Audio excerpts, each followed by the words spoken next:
दोस्तों, हमेशा से हम लोगों ने बस यही सुना है कि जो हमारी किस्मत में है वही हमें मिलेगा, ना उससे ज्यादा और ना ही उससे कम। लेकिन मेरा आप लोगों से एक सवाल है कि क्या आप अपनी किस्मत पर भरोसा करते हैं? यदि हाँ तो आप मुझे कमेंट में जरूर बताइएगा। तो दोस्तों, आज की यह कहानी थोड़ी सी लंबी जरूर हो सकती है, लेकिन यकीन रखिएगा आपको इस कहानी के अंत तक ये जरूर पता चल जाएगा कि आपकी किस्मत आपके लिए कितना मायने रखती है। आपकी किस्मत होती है या नहीं। किसी नगरी में एक व्यक्ति रहा करता था, किसान था। उसे लगता था कि उसकी किस्मत सबसे खराब है। जब भी वह कुछ करने की कोशिश करता तो सब कुछ गड़बड़ हो जाया करता। वह हमेशा अपने आप से ना खुश रहता था। उसे लगता था कि इस दुनिया में सबसे बुरी किस्मत उसी की है। बाकी सभी की किस्मत उससे कहीं ज्यादा अच्छी है। उसने अपने खेतों में काम किया, बढ़िया फसल उगाई, लेकिन इत्तेफाक से उस समय खूब जोरों की बारिश होने लगी और उसकी पूरी की पूरी फसल खराब हो गई। हालांकि उसके साथ में और भी बाकी किसानों की भी फसलें पूरी तरह से नष्ट हो चुकी थी, लेकिन उसे तो बस यही लग रहा था कि बस उसी की किस्मत खराब है और उसी के साथ यह सब कुछ हुआ है। कुछ महीनों बाद उस व्यक्ति की शादी हो गई। शादी को धीरे धीरे 5 साल बीत चुके थे, लेकिन अभी तक उसे कोई बच्चा नहीं हुआ। वह फिर से यही सोचे लगा कि उसी की किस्मत खराब है। वह मन ही मन अपनी किस्मत को दोष देने लगा और काफी ज्यादा परेशान भी रहने लगा। लेकिन कुछ दिनों बाद उसे यह सब भुलाकर अपने खेतों में फिर से काम करना शुरू किया। उसने एक बार फिर से अच्छी फसल लगाई, लेकिन अब की बार बाकी गांव वालों की फसलें बहुत अच्छी हुई और उसकी फसल इतनी अच्छी नहीं हो पाई और अब की बार उसके सब्र का बांध टूट गया। वह कहने लगा, अब तो मुझे पूरा विश्वास है कि भगवान ने जानबूझकर मेरी किस्मत ऐसी लिखी है। वह व्यक्ति भगवान को कोसता रहता, उन्हें हर चीजों के लिए दोष देता रहता है और अब उसने ठान लिया था कि वह इसका समाधान ढूंढ कर ही रहेगा। इसका समाधान ढूंढने के लिए वह कई ज्ञानियों से मिला। जो कुछ भी उन ज्ञानियों ने उसे बताया, उसने वह सब कुछ किया। उसके बाद अगले साल उसकी फसल बहुत अच्छी हुई और यह सोचकर बड़ा प्रसन्न हो रहा था कि अब तो सब कुछ ठीक हो चुका है। अब मेरी किस्मत बदल चुकी है। अब मेरी किस्मत में ऐसा कुछ नहीं होगा, मुझे नुकसान हो। वह और बाकी सारे गांव वाले बड़ी खुशी खुशी अपना अनाज लेकर के शहर बेचने के लिए जा रहे थे। तभी अचानक रास्ते में कुछ डाकुओं ने उनकी फसल लूट ली। सभी किसान अपनी जान बचाकर वहां से भागने लगे। इस भागा दौड़ी में, इस अफरा तफरी में कुछ लोगों को अपनी जान भी गंवानी पड़ी। वह व्यक्ति किसी तरह से अपनी जान बचाकर घर वापस आया तो उसे पता चला कि उसके माता पिता एक साथ इस दुनिया से जा चुके हैं। यह खबर सुन वह पूरी तरह से टूट गया। वह पूरी तरह से निराश हो चुका था। अब उसके मन में कोई भी आशा की किरण नहीं नजर आ रही थी। अब उसे पूरा यकीन हो चुका था कि वह चाहे कुछ भी कर ले, अब उसकी किस्मत कभी नहीं बदल सकती। वह चाहे कितने भी अच्छे कर्म कर ले, लेकिन उसे तो हमेशा नुकसान ही झेलना पड़ेगा। उसने मन ही मन यह निश्चय कर लिया था। इस दुनिया में अगर किसी की किस्मत सबसे खराब है तो वह उसी की है। उसने सारे काम धंधे छोड़ दिए थे। अब उसका मन किसी भी काम में नहीं लगता था। जब भी उसकी पत्नी उसे कुछ करने के लिए कहती तो वह यह कहकर टाल देता कि क्या फायदा, आखिर में मुझे ही नुकसान झेलना पड़ेगा, तो इससे तो अच्छा यही है कि मैं कुछ ना करूं। एक दिन संध्या का समय था। वह काफी गुमसुम होकर अपने खेत के किनारे बैठा हुआ था। उसके खेत के किनारे पर एक नारियल का पेड़ था। एक दूसरा व्यक्ति उसी रास्ते से होकर गुजर रहा था। तभी जैसे ही वह नारियल के पेड़ के नीचे आया, नारियल अपने आप टूटकर उसके ऊपर गिर पड़ा। यह देख किसान को बड़ी ही सहानुभूति मिली। वह सोचने लगा कि लगता है इसकी भी किस्मत मेरी ही तरह खराब है। वह तुरंत उस आदमी के पास पहुंचा। उसने उसी व्यक्ति से कहा, लगता है तुम्हारी किस्मत बहुत खराब है, तभी तो तुम इतने आराम से जा रहे थे और अचानक तुम्हारे सर पर यह नारियल आ गिरा। तभी वह दूसरा व्यक्ति कहता है, किस्मत यह क्या होती है, इसके बारे में मुझे कुछ नहीं पता। पहले मैं भी ऐसा सोचता था कि मेरे पास किस्मत है, लेकिन जब मैं एक संत से मिला, उन्होंने मेरी किस्मत मुझसे ले ली। अब मेरे पास कोई किस्मत नहीं है, तो वह अच्छी है या बुरी यह मुझे कैसे पता। लेकिन फिर भी अगर तुम अपनी किस्मत आजमाना चाहते हो, अपनी किस्मत को बदलना चाहते हो, तो मेरे पास कोई है जो तुम्हें किस्मत बदलने का सूत्र दे सकता है। यह सुन वह किसान उस व्यक्ति से कहता है कि बताओ मुझे वह गुरु कहाँ मिलेंगे। मैं भी उनसे मिलना चाहता हूँ और अपनी किस्मत के बारे में उनसे जानना चाहता हूँ, और मैं उनसे यह भी जानना चाहता हूँ कि क्या मेरी किस्मत ही खराब है, क्या मैं इसे बदल नहीं सकता। यह सुन वह आदमी उस किसान को एक रास्ता बताता है, एक जगह बताता है जहाँ पर वह गुरु उसे मिलेंगे। अगले दिन सुबह सुबह वह किसान अपने लिए कुछ खाना लेता है। कुछ सामान लेकर वह उस रास्ते की ओर चल पड़ता है। काफी समय चलने के बाद उसे जंगल के रास्ते से होकर गुजरना पड़ता है, और जब वो जंगल के रास्ते से होकर गुजर रहा था, तभी कुछ लुटेरों ने उसे आकर पकड़ लिया। उसका सारा सामान छीन लिया और उसकी पोटली खोलकर देखी तो वह भी अपना माथा पीटने लगे और कहने लगे, मेरी ही किस्मत खराब है। इतने दिनों के बाद कोई ऐसा मिला जिससे हम कुछ लूट सके, लेकिन यह व्यक्ति भी केवल कुछ खाना और कुछ कपड़े लेकर के जा रहा है। किसान ने जैसे ही यह बात सुनी वह बड़ा प्रसन्न हुआ। वह उस लुटेरे से कहने लगा, क्या कहा तुमने, तुम्हारी भी किस्मत खराब है, लेकिन मुझे तो लगता था कि मेरी है किस्मत खराब है। तभी लुटेरे ने कहा, यदि तुम जैसे लोग यहाँ से आते जाते रहेंगे तो भला मेरी किस्मत कैसे अच्छी हो सकती है। यदि तुमने कुछ धन लिया होता तो वह धन मेरे काम आ जाता। अब मैं तुमसे क्या ले जाऊं, यह खाने पीने का सामान।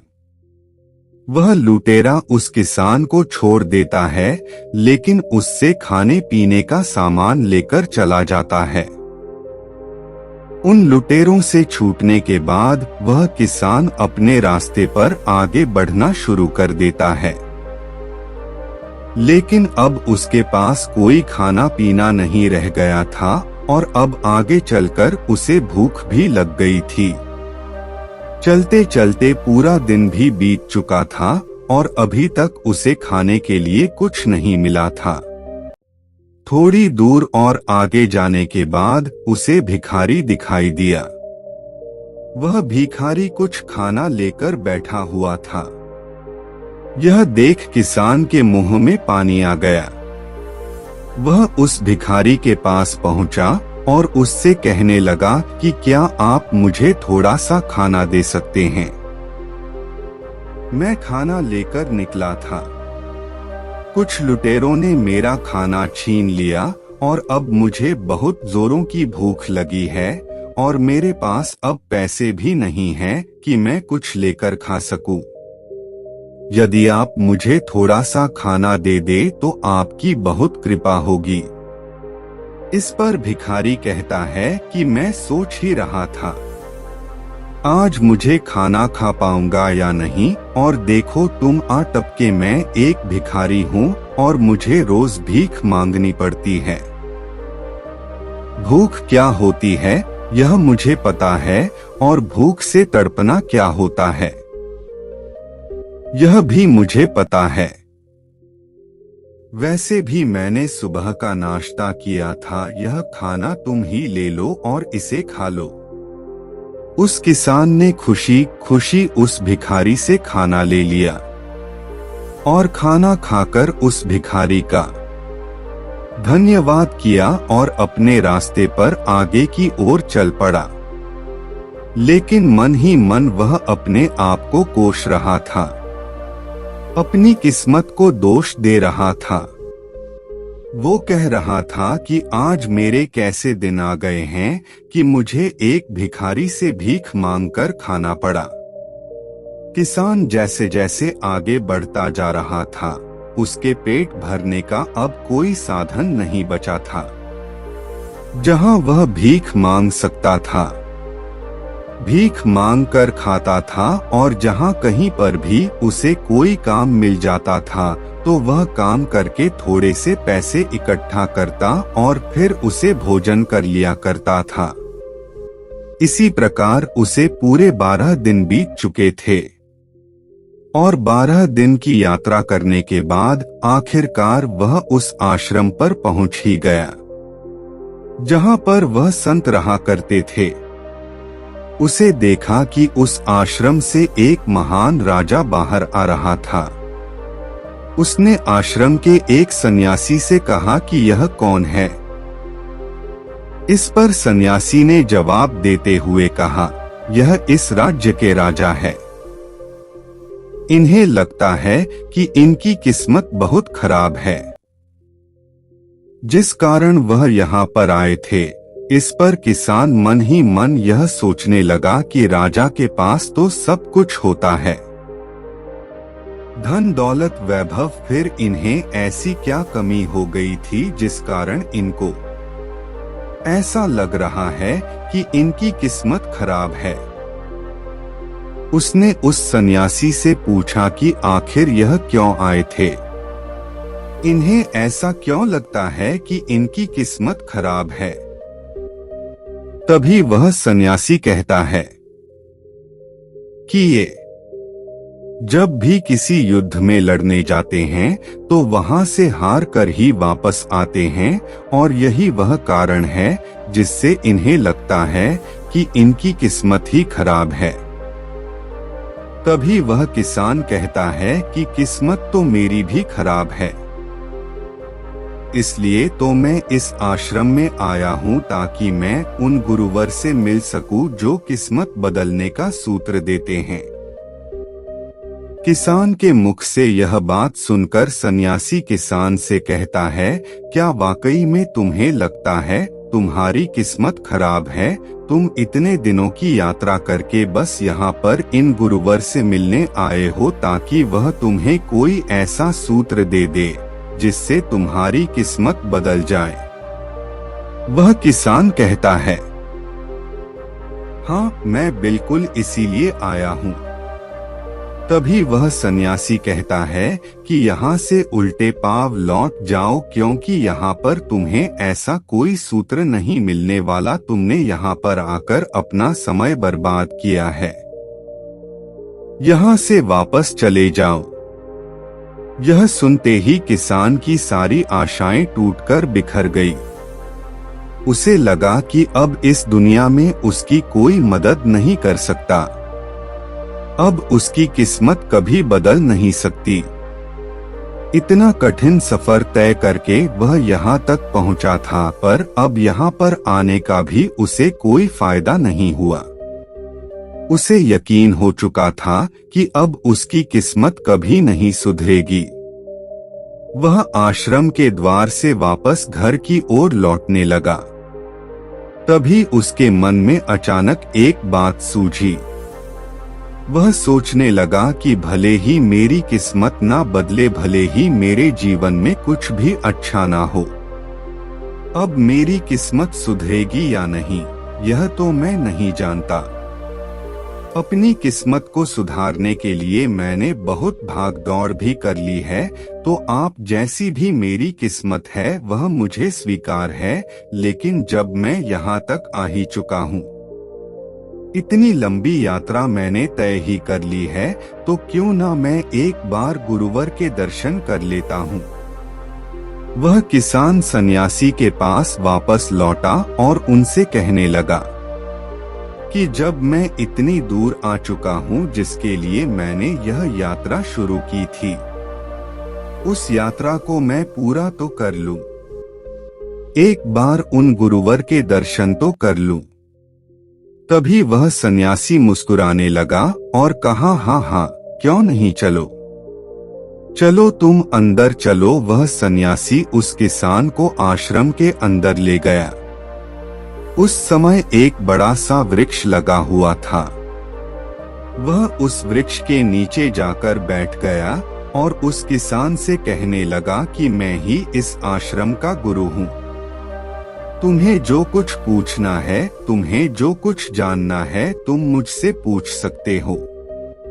किसान ने जैसे ही उस सन्यासी के मुंह से यह बात सुनी, जो उनके चरणों में जा गिरा और कहने लगा कि हे गुरुवर, धन्य हो गया। मैंने इतनी लंबी यात्रा सिर्फ इसलिए की थी ताकि मैं आपसे मिल सकूं और मेरी यह यात्रा सफल हो चुकी। आपसे मिलने के लिए मैं पूरे 12 दिनों से यात्रा कर रहा हूं और अब मैं वापस जाना चाहता हूं। किसान की यह बातें सुनकर गुरुवर ने कहा, क्या तुम्हें अपनी किस्मत बदलने का सूत्र नहीं चाहिए? अपनी यात्रा में मैंने देखा कि दूसरों को लूटने वाले लुटेरों की किस्मत भी खराब है, जिसके पास कुछ भी नहीं है। उस भिखारी की किस्मत ही खराब है जिसके पास सब कुछ है, यानी कि वह राजा जो कि आपके यहाँ से अभी अभी गए हैं, उसकी भी किस्मत खराब है। तो अगर ऐसे में मेरी भी किस्मत खराब है तो भला क्या फर्क पड़ता है? ऐसा लगता है मानो सभी की इसका किस्मत अर्थ क्या खराब है? तो ऐसे में मुझे क्या किसान फर्क पड़ेगा? कहता है कि हमारे नसीब यह में बात जो सुन कुछ गुरुवर लिखा है, मुस्कुराने वही लगे हमें मिलेगा। और किसान से कहते हैं, इसे ही कि हम यह किस्मत क्या कहते होती हैं, जिसे हम किस्मत कहते तभी हैं। गुरु मुस्कुराने लगे और किसान से कहते हैं कि किस्मत किसी की नहीं होती, यह तो हमारी इच्छाएं होती है जिन्हें हम पूरा करना चाहते हैं। लेकिन अब हमारी इच्छाएं हमारे अनुरूप पूरी ना हो तो हम कहते हैं कि हमारी किस्मत ही खराब है। लेकिन वास्तविकता तो यह है कि हमारी किस्मत नहीं बल्कि हमारे कर्म ही खराब हो जाते हैं। यदि हम परिस्थितियों के अनुरूप कर्म नहीं करते हैं तो इसके कारण हमारी इच्छाएं अधूरी रह जाती है, हमारे वह कर्म पूरे नहीं हो पाते। परिस्थितियों के अनुरूप कर्म ही महत्वपूर्ण है। इस पर वह किसान कहता है, हे गुरुवर, मुझे आपकी यह बातें समझ नहीं आ रही। आप क्या कहना चाहते हैं? क्या आप यह कहना चाहते हैं कि हमारी किस्मत पहले से लिखी नहीं होती? इस पर वह गुरुवर कहते हैं कि कुछ भी पहले से लिखा नहीं होता, हम अपना भाग्य खुद बनाते हैं। अब अपनी किस्मत खुद लिखते हैं। हम जैसे भी कर्म करते जाते हैं, हमारे कर्म ही हमारा आने वाला कल तैयार करते हैं। यह सुन किसान ने कहा, हे गुरुवर, आप मुझे साफ साफ और स्पष्ट तौर पर बताइए, मुझे आपकी बातें समझ नहीं आ रही। तभी गुरु उस किसान को एक जगह ले जाते हैं। तभी रास्ते में अचानक उसके किसान के पैर में कांटा चुभ जाता है। किसान के मुंह से निकल जाता है, मेरी तो किस्मत ही खराब है। अब यह कांटा भी मुझे ही चुभना था। गुरुवर ने किसान के पैर से कांटा निकाल दिया और किसान से कहा, देखा, जब हम किसी भी यात्रा को शुरू करते हैं तो उस यात्रा के दौरान परिस्थितियों के अनुरूप कई समस्याएं आती है, तो हमें इसी के अनुरूप अपने कर्म भी करने होंगे। तुम यहाँ पर देख सकते हो कि जिस रास्ते से हमें जाना है उस रास्ते पर कांटे ही कांटे हैं। अब या तो हम यहाँ से वापस लौट जाएं और अपने आप से हमेशा यह कहते रहे कि हमारी तो किस्मत ही खराब है, या फिर हम थोड़ी दूर आगे चल सकते हैं, लेकिन इससे हमारे पैरों में कांटे चुभने लगेंगे और हमारा पैर लहूलुहान हो जाएगा, और फिर तभी हम यही कहेंगे कि हमारी तो किस्मत ही खराब है। या फिर हम इन परिस्थितियों को समझें और इन कांटों को रास्ते से हटाते हुए आगे बढ़ते रहें, लेकिन याद रहे कि ऐसा भी हो सकता है कि इन कांटों को हटाते वक्त यह कांटे हमें चुभ भी जाएं, लेकिन ऐसा करते वक्त हमारे पैर लहूलुहान नहीं होंगे और हम आसानी से इस रास्ते को पार कर सकेंगे। तो अब मुझे तुम बताओ, अब तुम्हें क्या करना उचित लग रहा है? क्या हम यहाँ से वापस चले या फिर कांटों के ऊपर से जाना तुम्हें पसंद है, या फिर तुम कांटों को रास्ते से हटाकर जाना पसंद करोगे? इस पर किसान कहता है कि हम अपने पैरों में जानबूझकर कांटे क्यों चुभाएंगे? हम कांटों को रास्ते से हटाते हुए ही आगे बढ़ेंगे। गुरु और किसान ने मिलकर उन कांटों को रास्ते से हटा दिया और चलते हुए आगे बढ़ते गए और उस रास्ते को पार कर लिया।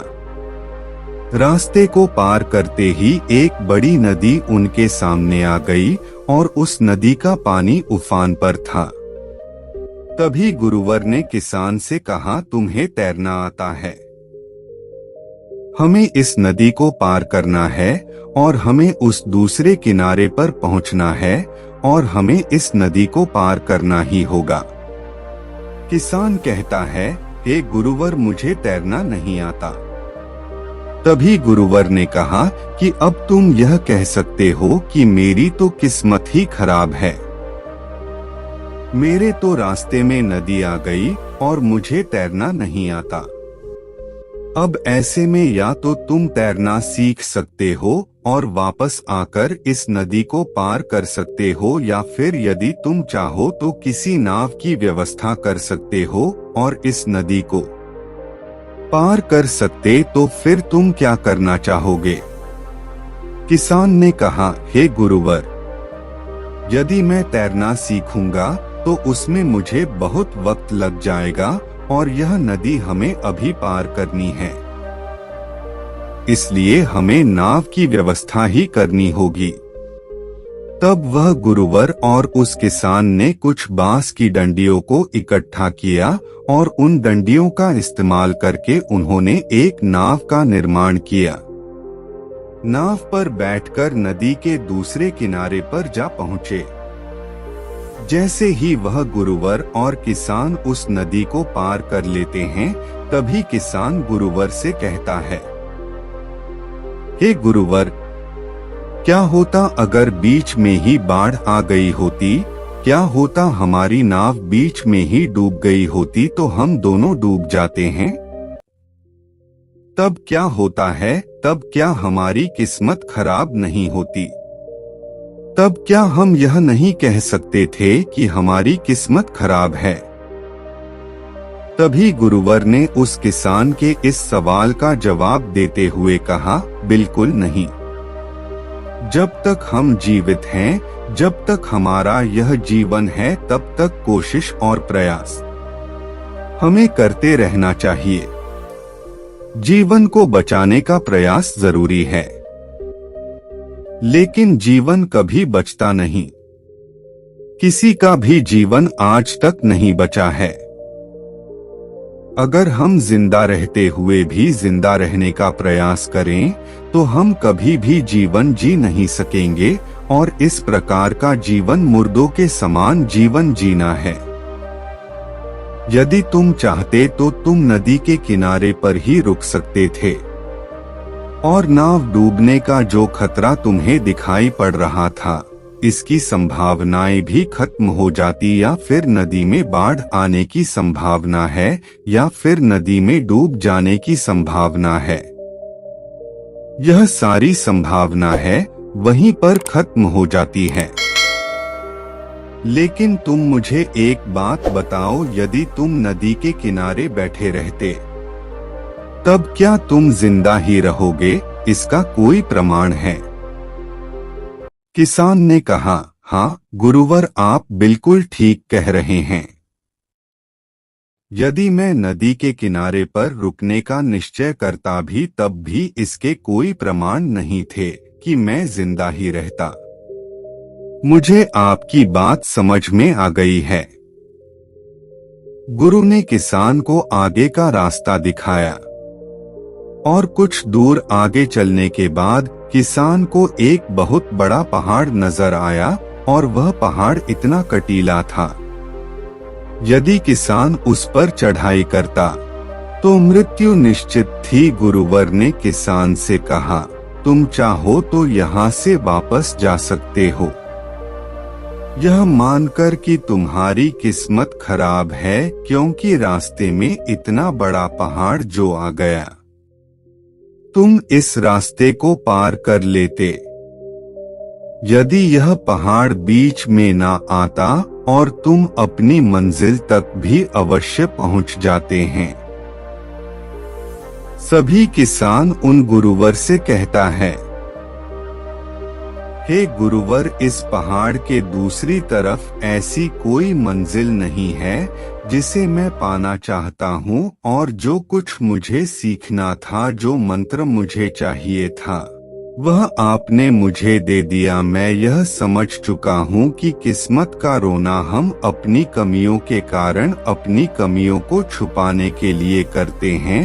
हम यह नहीं चाहते हैं कि हमें अपनी कमियों का पता चले, और यदि हमारी कमियों के बारे में किसी दूसरे को पता चल जाएगा तो वह इसका लाभ भी उठा सकता है। इसलिए हम में से अधिकांशतर लोग वास्तव में किस्मत का सहारा लेते हैं, लेकिन वास्तविकता तो यही है कि हमारे जीवन में तो ये सारी परिस्थितियां ही हैं, और हम उन परिस्थितियों के अनुरूप अपना जीवन जीने से डरते हैं। हम अपने जीवन में कर्म नहीं करना चाहते, हम चमत्कार चाहते हैं।